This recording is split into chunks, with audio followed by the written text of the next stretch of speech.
Hi viewers, তোমাদের আমি দেখাচ্ছি উপরে যে ছাদজিটা আমাদের রেডি হলো। তো এরকম ঘরের মধ্যে যদি কেউ ছাদজি বানাতে চাও, ছাদজির মধ্যে যে বক্স ফিটিং হয়, তো এই বক্স ফিটিংয়ে কত খরচ আসে তো আমি সেই জিনিসটা তোমাদের মাঝে বলবো। তো সম্পূর্ণ ভিডিও দেখতে থাকো। ছোট্ট একটা ভিডিও আমি তোমাদের মাঝে তৈরি করছি। তো প্রথমে আমাদের উডেন ফিনিশ, আমাদের 4 ইঞ্চির পাট্টাটা উডেন আছে, তারপরে আমাদের হচ্ছে হোয়াইট, তার মধ্যে আবার উডেন ফিনিশ দিছি, আবার নিচে উডেন ফিনিশ, মানে দুইটা কালার আমরা কমিউনিকেশন করে এই জিনিসটা তৈরি করলাম। আমাদের সঙ্গে হ্যান্ডেল যে আছে, স্টিল হ্যান্ডেল আছে আমাদের এখানে।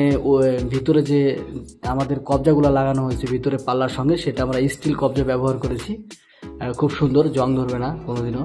তো এরকম বানাতে অ্যাকচুয়ালি খরচ কত আসে সেই জিনিসটা যদি আমি তোমাদেরকে বলি, তো খরচ বেশি আসবে না। তো খরচ একটা সাইজ, রুমের সাইজ অনুযায়ী খরচ আসে। যেরকম এই রুমটা সাইজ হচ্ছে তোমার 10 ফিটের কাছাকাছি সাইজ আছে, আর এখান থেকে 4 ফিটের কাছাকাছি সাইজ আছে। এখান থেকে নিয়ে 4 ফিট আর এখান থেকে নিয়ে 10 ফিট। তো তোমাদেরও যদি বাড়ি এই কাজ না অন্য কোনো ধরনের কাজ থাকে, তো অবশ্যই আমাকে যে কোনো ব্যাপারে তোমরা জিজ্ঞাসাবাদ করতে পারো কমেন্ট সেকশনে আসার পরে। কত প্রাইস, কত খরচ হয় সেই জিনিসটা আমি বলবো।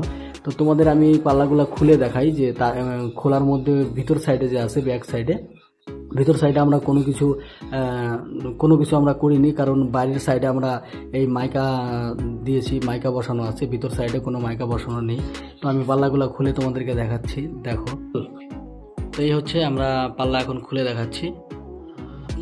এই যে আমাদের ওপেন বক্স, এর মধ্যে আমাদের একটা সেলফ করা হয়েছে, কারণ এর মধ্যে কালার করবে, এর মধ্যে আমরা মাইকা বসাইনি, যেহেতু খরচটা একটু বেশি পড়বে। তো সামনের থেকে সুন্দর দেখাচ্ছে সেটাই অনেক। ভিতরে যে কোনো জিনিস রাখবে তো ঢাকা দিয়ে দিবে পাল্লা দিয়ে, তো সেই হচ্ছে একটা ব্যাপার।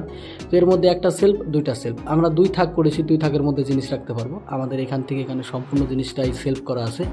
তো সম্পূর্ণ কাজ আমরা করেছি 18 mm প্লাই দিয়ে, সানমাইকা করেছি আমরা গ্লোসিফ দিয়ে। আর আমি সবসময় বলি তোমরা বন্ধ করে দে, ওটা বন্ধ করে দাও। তো সবসময় আমি বলি তোমাদেরকে যে গ্লোসি দিয়ে সবসময় কাজ করানো দরকার মাইকাতে, কারণ গ্লোসি মাইকাতে ধুলা, মাটি, কোনো নোংরা বেশিক্ষণ আটকে থাকে না। তো আমাদের সম্পূর্ণ ফিনিশিং হয় না, আঠা লাগানো আছে, আমরা ক্লিয়ার করব।